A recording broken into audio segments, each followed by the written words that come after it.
There's a difficult passage in this week's Torah portion. God first tells us about all the wonderful things he's going to do for us if we observe his commandments. And then, chillingly, he warns us about all the terrible things that will befall us if we don't. And he says that these bad things will happen because we didn't serve him with happiness. Now that's strange.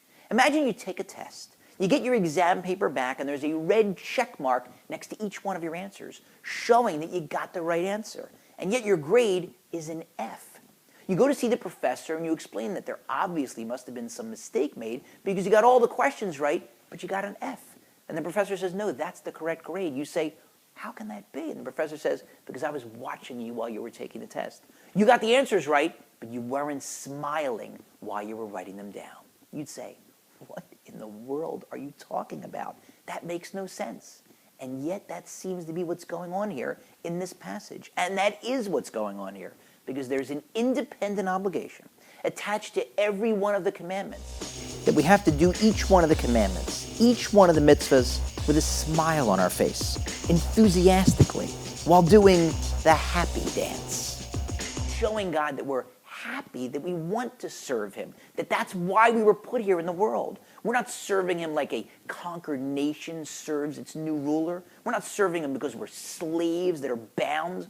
We're serving him because we love him and because we want to come closer to him.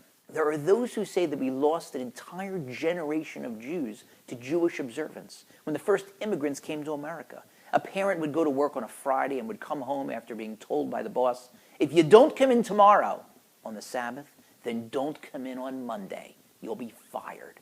And that parent, when he or she got home, would sigh and say, it's tough to be a Jew. And those little Jewish kids would hear that and say, well, in that case, I'm out of here. I'm checking out. I'm not interested in Judaism. Many years ago, while I was in yeshiva in Israel, I had the opportunity to study every day with a fellow who was significantly older than I was. He's no longer with us. May he rest in peace. And one day he was reflecting on how lucky he was. He was a grandfather with 8 children and many grandchildren, and he was telling me that he was so thrilled that his children were so happy and healthy in their Jewish observance. And he said, I don't know if I can take any credit for it, but if I can, there's one thing that I think I really did right, and it's this. My children know that I love to eat a good steak. Boy, do I enjoy that. But they also know that when I hear a nice Devar Torah, a nice Torah thought, I enjoy it as much as if I'm eating a steak. They see the enthusiasm that I have for Torah and for doing mitzvahs, and I think it rubbed off on them. And we have to make sure the same thing in our houses, that our enthusiasm for Judaism rubs off on our children, and that our children see that we're at least as enthusiastic about our Judaism as we are about our other hobbies and pursuits. The Talmud tells the story about how Elijah the prophet, Eliyahu Hanavi, used to visit a certain sage. And one day, he visited the sage in the marketplace. And the sage said, tell me, are there any people in this marketplace that are destined to enter the world to come, to get into heaven when they die? And Eliyahu said, yes, those 2 guys over there. So this rabbi went over to the 2 fellows, introduced himself, and said, guys, can I ask you a question? What do you do for a living?